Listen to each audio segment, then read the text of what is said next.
ವಿರಾಮದ ನಂತರ ಜಾತಕ ಫಲ ಕಾರ್ಯಕ್ರಮಕ್ಕೆ ಮತ್ತೊಮ್ಮೆ ಸ್ವಾಗತ. ಶಾಸ್ತ್ರಿಗಳೇ, ಈ ದಿನ 12 ರಾಶಿಗಳ ಫಲಾಫಲ ಯಾವ ರೀತಿಯಾಗಿದೆ?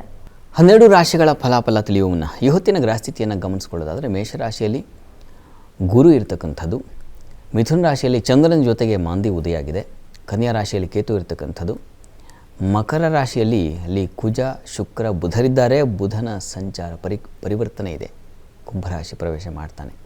ಅಲ್ಲಿ ರವಿ ಶನಿಯರನ್ನು ನೋಡ್ತಾ ಇದ್ದೀವಿ ಕುಂಭರಾಶಿಯಲ್ಲಿ. ಇನ್ನು ರಾಹು ಮೀನರಾಶಿಯಲ್ಲಿರ್ತಕ್ಕಂಥದ್ದನ್ನು ಗಮನಿಸಬಹುದು. ಹೀಗಿರುವಾಗ 12 ರಾಶಿಗಳ ಫಲಾಫಲ ಹೇಗಿರ್ತದೆ ಗಮನಿಸ್ಕೊಳ್ಳೋಣ. ಮೊದಲಿಗೆ ಮೇಷರಾಶಿಯವರಿಗೆ ನೋಡಿ, ಈ ದಿವಸ ಸ್ವಲ್ಪ ಭಯದ ವಾತಾವರಣ ಇರ್ತದೆ.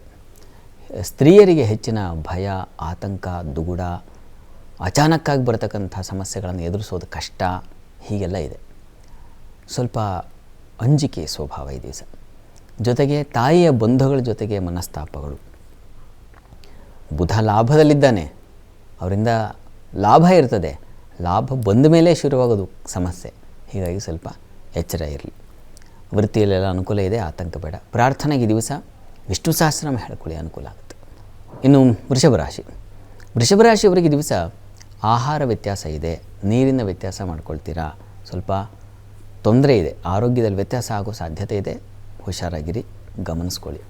ಇನ್ನು ಕೆಲಸದಲ್ಲಿ ತುಂಬ ಚೆನ್ನಾಗಿದೆ. ಬುಧನ ಪರಿವರ್ತನೆ ಕರ್ಮಸ್ಥಾನಕ್ಕೆ ಬಂದಾಗ ನಾನೀಗಷ್ಟೇ ಹೇಳ್ತಾ ಇದ್ನಲ್ಲ, ವಾಕರ್ಮ ಕೃದ್ಬೋಧನ ಅಂತ. ಹೀಗಾಗಿ ಮಾತು ಕೃತಿ ಎರಡೂ ಚೆನ್ನಾಗಿರುತ್ತೆ. ಅಲ್ಲಿ ಮಿತ್ರಕ್ಷೇತ್ರವಾಗಿರೋದ್ರಿಂದ ಪರವಾಗಿಲ್ಲ, ಅನುಕೂಲ ಆಗುತ್ತೆ. ರವಿ ಬುಧಾದಿತ್ಯ ಯೋಗ ಬೇರೆ ಶುರುವಾಗುತ್ತಲ್ಲ, ಅನುಕೂಲ ಇದೆ, ಆತಂಕ ಬೇಡ. ಪ್ರಾರ್ಥನೆಗೆ ದಿವಸ ಆಹಾರ ದೃಷ್ಟಿಯಿಂದ, ಆರೋಗ್ಯ ದೃಷ್ಟಿಯಿಂದ ಅನ್ನಪೂರ್ಣೇಶ್ವರಿ ಪ್ರಾರ್ಥನೆ ಮಾಡಿ. ಇನ್ನು ಮಿಥುನ ರಾಶಿಯವರಿಗೆ ದಿವಸ ಆಹಾರ ವ್ಯತ್ಯಾಸ ನಿಮಗೂ ಕೂಡ ಶಿರೋಭಾಗದಲ್ಲಿ ತೊಂದರೆ ಆಗುತ್ತೆ, ಮುಖಭಾಗದಲ್ಲಿ ತೊಂದರೆ ಆಗೋ ಸಾಧ್ಯತೆ ಇದೆ, ಕಲೆಗಳು ಮೂಡೋ ಸಾಧ್ಯತೆ ಇದೆ. ಸ್ತ್ರೀಯರಿಗೆ ಮುಖದಲ್ಲಿ ಕಲೆ, ಸ್ವಲ್ಪ ಹುಷಾರಾಗಿರಿ. ಇನ್ನು ವೃತ್ತಿಯಲ್ಲಿ ಅನುಕೂಲ ಇದೆ, ಆತಂಕ ಬೇಡ, ಲಾಭದಾಯಕವಾಗಿದೆ. ಬಂಧುಗಳ ಸಹಕಾರ ಸಿಗುತ್ತೆ ಈ ದಿವಸ ನಿಮಗೆ, ಸ್ನೇಹಿತರ ಸಹಕಾರ ಸಿಗುತ್ತೆ, ಪ್ರಯಾಣದಲ್ಲಿ ಸೌಖ್ಯತೆ ಕಾಣಬಹುದು, ಪೂಜಾ ಕಾರ್ಯಗಳಲ್ಲಿ ಭಾಗಿಯಾಗ್ತೀರಾ, ಚೆನ್ನಾಗಿದೆ. ಪ್ರಾರ್ಥನೆಗೆ ದಿವಸ ದುರ್ಗಾ ಕವಚವನ್ನು ಕೇಳಿಸ್ಕೊಳ್ಳಿ, ಹೇಳ್ಕೊಳ್ಳಿ, ಒಳ್ಳೆಯದು. ಇನ್ನು ಕರ್ಕಟಕ ರಾಶಿಯವರಿಗೆ ದಿವಸ ವ್ಯಯ ಹೆಚ್ಚಾಗಿದೆ, ಹೆಚ್ಚಿನ ತೊಡಕುಗಳನ್ನು ಸೂಚಿಸ್ತಾ ಇದೆ. ಆಪ್ತರು ದೂರ ಆಗಿಬಿಡ್ತಾರೆ, ಅದರಲ್ಲೂ ಸ್ತ್ರೀ ಪುರುಷರು ಯಾವುದೋ ಭಿನ್ನಾಭಿಪ್ರಾಯಗಳಿಂದಾಗಿ ದೂರ ಆಗ್ತಕ್ಕಂಥ ಸಾಧ್ಯತೆ ಸೂಚಿಸ್ತಾ ಇದೆ. ಇನ್ನು ಈ ದಿವಸ ಬಂಧು ನಷ್ಟತೆಯನ್ನು ಹೇಳ್ತಾ ಇದೆ. ಬಂಧುಗಳು ವಿರೋಧ ಅಥವಾ ಅವರು ನಷ್ಟವಾಗ್ತಕ್ಕಂಥದ್ದು, ದೂರ ಆಗ್ತಕ್ಕಂಥ ಇಂಥದ್ದೊಂದು ಲಕ್ಷಣ ಇದೆ. ಇದು ವಿಷ್ಣು ಸಹಸ್ರನಾಮವನ್ನು ಹೇಳ್ಕೊಳ್ಳಿ, ಅನುಕೂಲ ಆಗುತ್ತೆ. ಇನ್ನು ಸಿಂಹರಾಶಿಯವರಿಗೆ ದಿವಸ ಲಾಭದಾಯಕವಾಗಿದೆ. ವಾಟರ್ ಸೋರ್ಸಲ್ಲಿ ಕೆಲಸ ಮಾಡೋರಿಗೆ ತುಂಬ ಚೆನ್ನಾಗಿದೆ. ಸ್ತ್ರೀಯರಿಗೆ ಹೆಚ್ಚಿನ ಲಾಭದಾಯಕವಾಗಿರುತ್ತದೆ.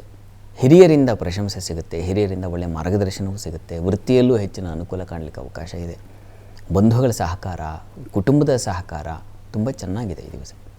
ಪ್ರಾರ್ಥನೆಗೆ ದಿವಸ ಇಷ್ಟ ದೇವತಾ ಪ್ರಾರ್ಥನೆ ಮಾಡಿ. ಇನ್ನು ಕನ್ಯಾ ರಾಶಿಯವರಿಗೆ ದಿವಸ ಬುಧನ ಪರಿವರ್ತನೆ, ಆತ ಷಷ್ಠಕ್ಕೆ ಹೋಗ್ತಾ ಇದ್ದಾನೆ, ಒಳ್ಳೆಯದಲ್ಲ. ಆರೋಗ್ಯ ವ್ಯತ್ಯಾಸ ಆಗುತ್ತೆ, ಚರ್ಮ ಬಾಧೆ ಉಂಟಾಗುತ್ತೆ, ಉದರ ಬಾಧೆ ಉಂಟಾಗುವ ಸಾಧ್ಯತೆ ಇದೆ. ಜೊತೆಗೆ ಬಂಧುಗಳಲ್ಲಿ ವಿರೋಧ, ಶತ್ರುತ್ವ ಬರೋ ಸಾಧ್ಯತೆಯನ್ನು ಕೂಡ ಹೇಳ್ತಾ ಇದೆ, ಹುಷಾರಾಗಿರಿ. ಕೆಲಸದಲ್ಲಿ ದಿವಸ ವೃತ್ತಿಯಲ್ಲಿ ತೊಡಕುಗಳು, ವಿಘ್ನಗಳು ಸಂಭವಿಸುತ್ತೆ.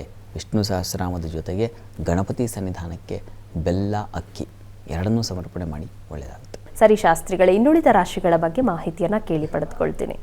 ವೀಕ್ಷಕರೇ, ಇನ್ನುಳಿದ ರಾಶಿಗಳ ಫಲಾಫಲ ವಿರಾಮದ ನಂತರ.